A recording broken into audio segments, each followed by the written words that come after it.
الصلاة والسلام على سيد الأنبياء والمرسلين حبيبنا ومحبوب رب العالمين. کیا بند ہے؟ آواز نہیں آ رہی. اما بعد فاعوذ باللہ من الشیطان الرجیم. بسم اللہ الرحمن الرحیم. وَإِذَا أَخَذْنَا مِيثَاقَ بَنِي إِسْرَائِيلَ أَلَّا تَعْبُدُونَ إِلَّا اللَّهَ وَبِالْوَالِدَيْنِ إِحْسَانًا وَذِي الْقُرْبَى وَالْيَتَامَى وَالْمَسَاكِينِ وَقُولُوا لِلنَّاسِ حُسْنًا. صدق اللہ مولانا العظیم وبلغنا رسولہ النبی الکریم الامین الرؤوف الرحیم. ونحن على ذلك لمن الشاهدين والشاكرين والحمد لله رب العالمين. اللهم صل على سيدنا ومولانا محمد وعلى آل سيدنا ومولانا محمد. الصلاة والسلام عليك يا سيدي يا رسول الله. الصلاة والسلام عليك يا سيدي يا خاتم الأنبياء والمرسلين وعلى آلك وأصحابك يا سيدي يا سيد الأولين والآخرين والحمد لله رب العالمين. حمد و ثنا کے بعد معزز و محتشم حضرات سامعین کرام، سورہ بقرہ کی آیہ مبارکہ 82 اس کا اول حصہ تلاوت کرنے کا شرف حاصل کیا. اللہ جل مجدہ نے حضرت انسان کو تخلیق کے اعتبار سے، خلق کے اعتبار سے، اخلاق کے اعتبار سے، بناوٹ اور صورت کے اعتبار سے ساری کائنات میں افضل اور اعلیٰ بنایا ہے. اگر آپ تخلیق کائنات پر اور اس کے پروسیس پر غور فرمائیں تو پوری کائنات، جس میں جنت بھی ہے، دوزخ بھی ہے، آسمان بھی ہیں، یہ زمینیں بھی ہیں، سمندر بھی ہیں، ساری کائنات جو ہے یہ اللہ کے ایک حکم سے بنی ہے. اور وہ کون سا امر ہے؟ وہ امر کن. ارشاد فرمایا ہو جا تو سب کچھ ہو گیا. جب حضرت انسان کی تخلیق کی بات آتی ہے تو اللہ ارشاد فرماتا ہے خلقتہ بیدی، میں نے اس انسان کو اپنے دونوں ہاتھوں سے پیدا فرمایا، تخلیق فرمایا. ایک طرف پوری کائنات ہے، 18,000 عالم کم و بیش، 18,000 جہاں کم و بیش اللہ کے لفظ کن سے تخلیق ہو جاتے ہیں. اور دوسری طرف حضرت انسان کی تخلیق کا جب وقت آتا ہے تو اللہ حضرت انسان کو یہ اعزاز عطا فرماتا ہے کہ اس کی عظمت کے اظہار کے لیے ارشاد ہوتا ہے کہ انسان تجھے تیرے رب نے اپنے دست قدرت سے تخلیق فرمایا. اور پھر جب اس حضرت انسان کی صلاحیتوں اور صفات کی بات آتی ہے تو ارشاد باری تعالیٰ ہے وَنَفَخْتُ فِيهِ مِن رُوحِي، میں نے اپنی روح اس حضرت انسان میں ڈالی ہے. اب روح سے مراد کیا ہے؟ یہ فیضان ہے اللہ کا، اللہ کا فیض ہے جو خلافت کی صورت میں حضرت انسان کو عطا ہوا، جو مقام کی صورت میں حضرت انسان کو رب نے عطا فرمایا، اور جو فضیلتیں حضرت انسان کو عطا فرمائی ان کا اظہار اللہ تبارک و تعالیٰ نے اس انداز میں فرمایا کہ میں نے روح اس میں ڈالی ہے۔ تو ساری کائنات کی تخلیق ایک طرف، حضرت انسان کی تخلیق اللہ تبارک و تعالیٰ نے ایک اعلیٰ، ایک یونیک اور منفرد انداز میں بیان فرمایا۔ اور جب یہ تخلیق مکمل ہوتی ہے تو ارشاد ہوتا ہے وَلَقَدْ خَلَقْنَا الْإِنسَانَ فِي أَحْسَنِ تَقْوِيمٍ، ہم نے انسان کو سب سے خوبصورت بنایا، روح اس میں پھونکی گئی، اپنے ہاتھ سے اسے بنایا، اور خوبصورتی میں بھی بے مثل ہم نے حضرت انسان کو تخلیق فرمایا۔ تو یہ تو اس کی تخلیق کے مراحل ہوئے، اور اس کے بعد اللہ نے ارشاد فرمایا انی جاعل فی الارض خلیفہ، اے حضرت انسان اب ہم نے آپ کو زمین پر اپنا نائب مقرر کر دیا ہے۔ اب تمہارا کام کیا ہے؟ تأمرون بالبر وتنہون عن المنکر، تمہارا کام یہ ہے نیکی کا حکم دینا ہے اور برائی سے روکنا ہے، یہ تمہاری ڈیوٹی ہے۔ اور تمہارا مقصد تخلیق کیا ہے؟ فرمایا وما خلقت الجن والانس الا لیعبدون، ہم نے جنات اور انسانوں کو صرف اپنے لیے پیدا کیا ہے۔ زمین اور آسمان کی ہر چیز انسان کے لیے پیدا فرمائی اور انسان کو صرف اپنے لیے پیدا فرمایا ہے۔ اب اس آیہ مبارکہ کو اس موقع پر میں نے آپ کی خدمت میں اس لیے رکھا کہ انسان جو ہے یہ مرکب ہے دو چیزوں کا، ایک ظاہر ہے اور ایک اس کا باطن ہے۔ ظاہر کی بات میں نے کی کہ اس کو شرف اللہ نے یہ عطا فرمایا کہ تخلیق انسان اللہ فرماتا ہے میں نے اپنے ہاتھوں سے فرمائی۔ حسن انسان کی بات کی جائے تو اللہ فرماتا ہے سب سے خوبصورت بنایا ہے۔ اس کے فیضان کی بات ہوتی ہے تو اللہ فرماتا ہے میں نے اپنی روح اس میں پھونک دی ہے۔ تو یہ تو اس کا مقام ہو گیا تخلیق کے اعتبار سے۔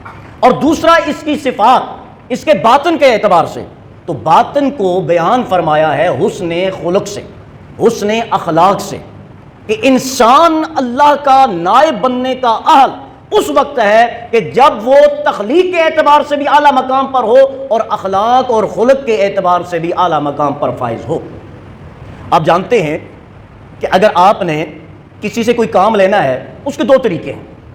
ایک طریقہ یہ ہے کہ آپ ایک قانون بناتے ہیں، ایک لا بناتے ہیں، ایک آئین بناتے ہیں، ایک دستور بناتے ہیں، اور آپ کہتے ہیں اس کو جو وائلیٹ کرے گا، اس کی جو وائلیشن کرے گا، اس کے جو انگیز جائے گا، اس کے خلاف جو کام کرے گا، اس کے لیے اس جرم کی یہ سزا ہے، اس خطا کی یہ سزا ہے، اس غلطی کی یہ سزا ہے۔ اور پھر اسٹرکٹلی آپ کیا کرتے ہیں؟ اس قانون پر عمل کرتے ہیں، جو بھی غلطی کرتا ہے آپ اسے سزا دیتے ہیں۔ اس سے کیا ہوتا ہے کہ انسان، آدمی سزا کے ڈر سے قانون کی خلاف ورزی کرنا ترک کر دیتا ہے۔ اسے پتہ ہے کہ میں نے یہ گناہ کیا، میں نے یہ غلطی کی، اس کی پاداش میں مجھے یہ سزا، مجھے یہ پنشمنٹ ملے گی۔ ایک صورت یہ ہے۔ دوسری صورت یہ ہے کہ آپ انسان کی، اس آدمی کی تربیت اس انداز سے کریں کہ وہ برائی کا تصور بھی اپنے ذہن میں نہ لائے اور وہ ہر کام نیکی کا کرے، خیر کا کرے اور بھلائی کا کرے۔ دوسرا طریقہ یہ ہے۔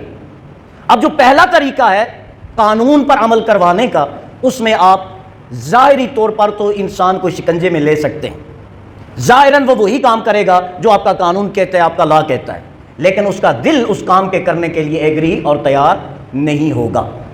اگر آپ اخلاق اور تربیت میں اس کے ساتھ ایسا انداز اختیار کرتے ہیں کہ وہ اخلاق کے اعلیٰ مقام پر فائز ہو جاتا ہے، پھر اسے قانون کا ڈر نہیں ہوگا، اس کی فطرت اسے مجبور کرے گی کہ وہ صرف نیک کام کرے۔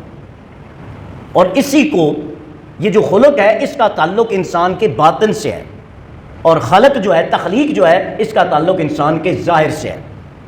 اللہ تبارک تعالیٰ اپنے حبیب کریم صلی اللہ علیہ وسلم کے بارے میں ارشاد فرماتا ہے وَإِنَّكَ لَعَلَىٰ خُلُقٍ عَظِيمٍ، میرے محبوب صلی اللہ علیہ وسلم آپ اخلاق کے اعلیٰ مقام پر فائز ہیں، آپ حسن اخلاق کے اعلیٰ مقام پر فائز ہیں۔ اخلاق کو جو مقام ملا ہے میرے محبوب صلی اللہ علیہ وسلم، وہ آپ کے خلق کی وجہ سے یہ اخلاق کو بھی اعلیٰ مقام نصیب ہوا۔ تو جب اچھا اخلاق کہتے کسے؟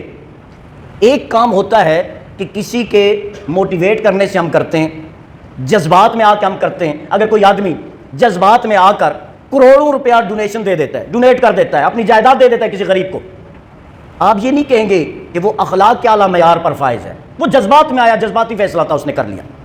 اگر اچانک کوئی آدمی تھوڑی دیر کے لیے بہادری والا کام کرتا ہے، آپ اسے بہادر ہونے کا ٹائٹل نہیں دے سکتے، یہ وقتی طور پہ اس نے ایسا کیا۔ خلق کیا ہے؟ اخلاق کیا ہے؟ کہ اس کے رگ و پے میں رچ بس جائے یہ بات کہ اس نے سخاوت کرنی ہے، اس کے پاس کچھ ہے تو بھی وہ سخی ہے۔ کوئی کہے تو بھی وہ سخی ہے، کوئی کچھ نہ کہے تو بھی اس نے سخاوت کرنی ہے، یہ اس کا اخلاق ہے۔ اگر وہ بہادر ہے تو ہر وقت کے لیے وہ بہادر ہے، یہ اس کا کیا ہے؟ اخلاق ہے۔ یہ نہیں، شاید میں نے پہلے بھی کبھی آپ سے عرض کیا تھا، وہ ایک صاحب تھے، زیادہ تو مولویوں کے قصے ہی مشہور ہوتے کہ مولوی صاحب تھے، تو بہرحال وہ ایک بادشاہ کے پاس گئے، بڑی لمبی نماز پڑھی اور کھانے کا وقت ہوا تو کھانا جو ہے وہ بہت تھوڑا سا کھایا اور گھر آ گئے۔ گھر آ کے اپنی وائف سے کہا کہ مجھے کھانا جو ہے دو۔ تو ساتھ بیٹا ان کا گیا ہوا تھا، بیٹا کہنے لگا کہ ابو جان اگر کھانا گھر آ کے آپ کو دوبارہ کھانے کی ضرورت پڑ رہی ہے تو آپ نماز بھی دوبارہ پڑھ لیجئے، آپ نماز بھی دوبارہ پڑھ لیجئے۔ کہ نہیں میں تو نماز پڑھ کے آیا ہوں۔ تو کہا ابا جی آپ نے پھر کھانا بھی تو کھا کے ہی آئے تھے آپ، تو بات کیا ہے؟ آپ نے کھانا بادشاہ کو یہ دکھانے کے لیے کم کھایا کہ جی میں بہت کم کھانا تناول کرتا ہوں، میں زیادہ کھانے کا شوقین نہیں ہوں، اور نماز بادشاہ کے سامنے اس لیے لمبی پڑی کہ بادشاہ متاثر ہو جائے کہ یہ بندہ بڑا نیک اور پارسا ہے۔ تو جب آپ نے کھانا جو کھایا وہ آپ کو کفایت نہیں کرتا تو پھر آپ کی نماز بھی آپ کو کفایت وہ نہیں کرے گی، کیونکہ وہ کھانا بھی اس بادشاہ کے لیے تھا، وہ نماز بھی اس بادشاہ کے لیے تھی، اللہ کے لیے یہ کام نہیں تھا۔ تو خلق کیا ہے؟ اخلاق حسنہ کیا ہے؟ کہ آپ کو کوئی دیکھ رہا ہے تو بھی آپ نے نیک کام کرنا ہے، آپ کو کوئی نہیں دیکھ رہا تب بھی آپ نے نیک کام ہی کرنا ہے، یہ اخلاق ہے۔ اللہ تبارک تعالیٰ نے ارشاد فرمایا، ایک تو ارشاد فرمایا لا تعبدون الا اللہ، عبادت صرف اللہ کی کرو، تمہارا سر جھکے تو اللہ کی بارگاہ میں، تمہاری گردن جھکے تو اللہ کی بارگاہ میں۔ ایک دوسرا فرمایا وبالوالدین احسانا، والدین کے ساتھ حسن سلوک کرنا، والدین کے ساتھ حسن سلوک کرنا۔ حضرات محترم، جب رمضان مبارک کا ببرکت مہینہ آتا ہے الحمدللہ ہر مسلمان کا طرز حیات بدل جاتا ہے، اس کے دل میں عبادت کا جذبہ پیدا ہوتا ہے، وہ توبہ کرتا ہے، وہ استغفار کرتا ہے، وہ اللہ سے معافی مانگتا ہے، وہ اپنے گناہوں پر نادم اور شرمندہ ہوتا ہے، بہت اچھی بات ہے۔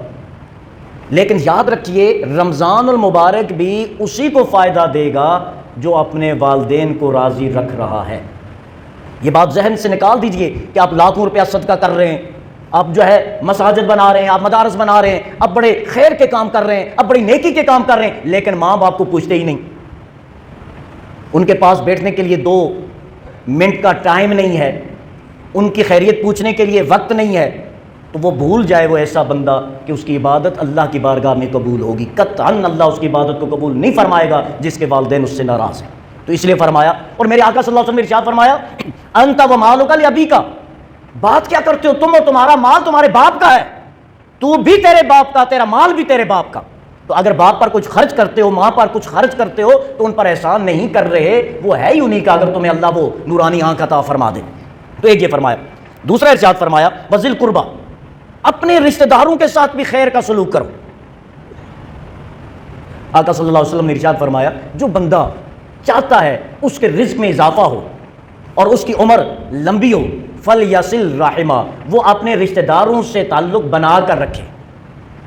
یہاں ہمارے یہ جائیدادوں کی تقسیم اور وراثت اور پیسے کی وجہ سے سگے بھائی کئی سال آپس میں بات نہیں کرتے، قطع تعلقی ہے۔ اللہ کے بندو، کبھی غور کیا آپ نے یہ محلات، یہ جگہیں، یہ زمینیں ہم سے پہلے کسی اور کی تھی اور ہمارے بعد کسی اور کی ہوں گی، نہ پہلے ہماری تھی نہ بعد میں ہماری رہیں گی، لیکن آپ کا کریکٹر، آپ کا اخلاق، آپ کی شخصیت، میں اکثر عرض کرتا ہوں کہ شخص مر جاتا ہے، فنا ہو جاتا ہے، پرسن یہ مر جاتا ہے، ختم ہو جاتا ہے، شخصیت جو پرسنالٹی ہے یہ کبھی نہیں مرتی۔ تو اس لیے جو ہمیشہ رہنے والی چیز ہے اس پر غور کریں۔ یہ زمینیں ہمیشہ رہنے والی نہیں ہیں جن کی وجہ سے آپ اپنے رشتہ داروں کو چھوڑ کے بیٹھے ہوئے ہیں۔ آگے ارشاد فرمایا والیتامى، یتیموں کے ساتھ اس نے سلوک کرو۔ نبی اکرم صلی اللہ علیہ وسلم نے ارشاد فرمایا انا وکافل الیتیم کہاتین، میں اور یتیم کی سرپرستی کرنے والا جنت میں یوں ہوں گے۔ اتنا قرب اللہ اس بندے کو عطا فرمائے گا جو کسی یتیم کی خیر خواہی کرتا ہے، اس کے ساتھ اچھا برتاؤ کرتا ہے۔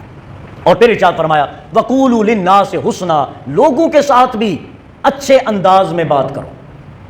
وقولوا للناس حسنا، لوگوں کے ساتھ اچھے انداز میں بات کرو۔ نبی اکرم صلی اللہ علیہ وسلم نے ارشاد فرمایا ان الرجل لیدرک، انسان پا لیتا ہے بے حسن خلقہ ہی، اپنے اخلاق کی وجہ سے، اپنے اچھے اخلاق کی وجہ سے انسان پا لیتا ہے درجات قائم اللیل و صائم النہار، ان لوگوں کا مقام پا لیتا ہے جو پوری رات اللہ کی عبادت کرتے ہیں اور پورا دن روزے رکھتے ہیں۔ صرف اچھے اخلاق کی وجہ سے بندہ مومن ان عبادت گزاروں کا مقام پا لیتا ہے۔ اس نے کرنا کیا ہے؟ حسن اخلاق۔ اب حسن اخلاق کسے کہتے ہیں؟ حسن اخلاق یہ ہے کہ وہ جھوٹ نہیں بولتا، حسن اخلاق یہ ہے کہ وہ غیبت نہیں کرتا، حسن اخلاق یہ ہے کہ وہ کسی پہ تہمت نہیں لگاتا، حسن اخلاق یہ ہے کہ وہ کسی کے جو ہے خلاف پلاننگ اور سازشیں نہیں کرتا، حسن اخلاق یہ ہے کہ وہ ہر ایک سے اچھے انداز اور اچھے طریقے سے بات کرتا ہے۔ یہ حسن اخلاق ہے۔ کسی کا برا نہ سوچنا، یہ حسن خلق ہے۔ اگر کسی کو فائدہ نہیں دے سکتے تو کم از کم اسے نقصان تو نہ پہنچائیں، یہ بھی حسن خلق ہے۔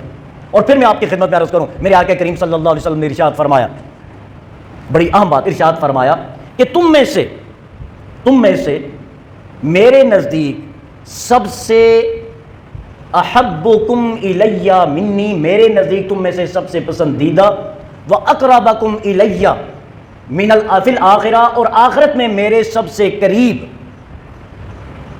سب سے محبوب اور آخرت میں میرے سب سے قریب وہ آدمی ہوگا احسنکم اخلاقا، جو اخلاق کے بارے میں سب سے زیادہ اچھا ہوگا۔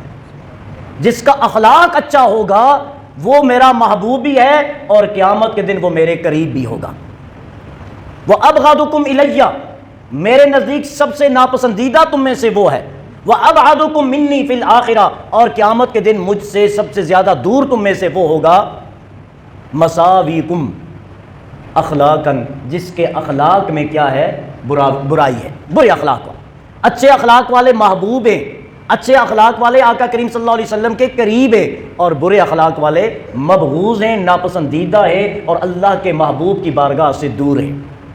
اب ہم نے یہ سوچنا ہے کہ ہم نے اپنے آپ کو کس طرف لے کے جانا ہے، اچھے اخلاق کی طرف یا برے اخلاق کی طرف۔ رمضان مبارک کا یہ بابرکت مہینہ جہاں ہمیں اور بہت ساری برائیوں سے بچنے کے مواقع فراہم کرتا ہے، دوستو وہاں ہی ہمارے اخلاق، ہماری تربیت کے مواقع بھی ہمیں فراہم کیے جاتے ہیں کہ ہم اپنے انداز بدلیں۔ اکثر ہم دیکھتے ہیں عصر کا وقت ہوتا ہے، افطار کا ٹائم جب قریب آتا ہے تو گاڑی جو چلا رہا ہے وہ بھی غصے میں ہے، فروٹ لے رہا ہے وہ بھی غصے میں ہے، کوئی شاپنگ کر رہا ہے وہ بھی غصے میں ہے، ہر ایک کے اندر ایک افراتفری مچی ہوئی ہے، ایک جلد بازی، ایک جس طرح بس ابھی افطار کا اعلان نہیں، قیامت کا جو ہے نکارہ بجنے والا ہے، یہ اس طرح کی ہماری پوزیشن ہوتی ہے۔ روزہ رکھا ہے اللہ کے بندوں، کسی پہ احسان تو نہیں کیا، میں نے روزہ رکھا ہے اپنے لیے رکھا ہے، آپ نے رکھا ہے تو اپنے لیے رکھا ہے، یہ دوسروں پہ دھوس دھاندلی کا کیا؟ ذرا سی بات ہوئی بھائی میرا روزہ ہے جو ہے مجھے غصہ مت دلانا، بھائی آپ نے روزہ رکھا ہے، روزہ تو آپ کو شائستگی سکھاتا ہے، روزہ تو آپ کو صبر سکھاتا ہے، روزہ تو آپ کو اخلاق سکھاتا ہے، روزہ تو آپ کو برداشت سکھاتا ہے۔ تو اگر برداشت ہمارے اندر نہیں آ سکتی، اچھے اخلاق ہم حاصل کرنے کی کوشش ہی نہیں کر رہے، صبر ہم کر ہی نہیں سکتے، تو پھر روزہ رکھنے کا مطلب کیا ہوا؟ مطلب تو پھر یہی ہوا سوائے بھوک اور پیاس کے ہمیں تو کچھ مل ہی نہیں رہا۔ اس لیے اپنے آپ کو چینج کریں، زیادہ یہ جو ظاہر ہے اس کو نکھارنے کی اتنی ضرورت نہیں ہے جتنا کہ باطن کو نکھارنے کی ضرورت ہے۔ جب باطن نکھر جاتا ہے نا، رنگ سانولا بھی سونا لگتا ہے، اور اگر باطن نہیں نکھرا ہوا تو آپ لاکھ کریمیں لگا کے آ جائے نا منہ پہ، لاکھ میک اپ کر کے کوئی آ جائے، اس کے چہرے پر نورانیت نہیں آ سکتی، چہرہ چٹا ہو جائے گا لیکن نورانی نہیں بن سکتا۔ چہرہ نورانی اندر سے ہوگا۔ اللہ فرماتا ہے سیماہم فی وجوہہم من اثر السجود۔ میرے غریب نواز حضور ضیاء الامت رحمۃ اللہ تعالیٰ علیہ پیر محمد کرم شاہ الازہری، آپ تفسیر ضیاء القرآن میں سیماہم فی وجوہہم من اثر السجود کے تفسیر میں بڑا پیارا نقطہ ارشاد فرماتے ہیں۔ آپ ارشاد فرماتے ہیں کہ سیماہم فی وجوہہم من اثر السجود، ان کے چہروں پہ سجدوں کے نشان ہیں۔ آپ فرماتے ہیں اس سے مراد وہ نشان نہیں جو یہاں محراب پڑ جاتا ہے، یہ تو زور سے ٹکریں بندہ مارے نا تو بھی نشان بن جاتا ہے، اس کی اہمیت نہیں ہے۔ اصل کیا ہے کہ ان کے دلوں پر سجدوں کے نشانوں کے اثرات پائے جاتے ہیں، ان کے دل منور ہو جاتے ہیں، اور جب دل منور ہوتا ہے تو دل کی نورانیت اس کے چہرے کو جلال اور نور بخش دیتی ہے۔ پھر بندہ مومن جب اس کے چہرے کو دیکھتا ہے، اذا روحم ذکر اللہ، چہرہ اس بندے کا ہوتا ہے، نظر بندے کے چہرے پہ پڑتی ہے لیکن یاد اس کا رب آ جاتا ہے۔ یہ ہے جو ہے سجدوں کا اثر۔ اللہ تعالیٰ سے دعا ہے اس ماہ سیام کی برکات سے ہم سب کو مستفیض فرمائے اور ہمیں نیک اعمال کرنے کی توفیق عطا فرمائے۔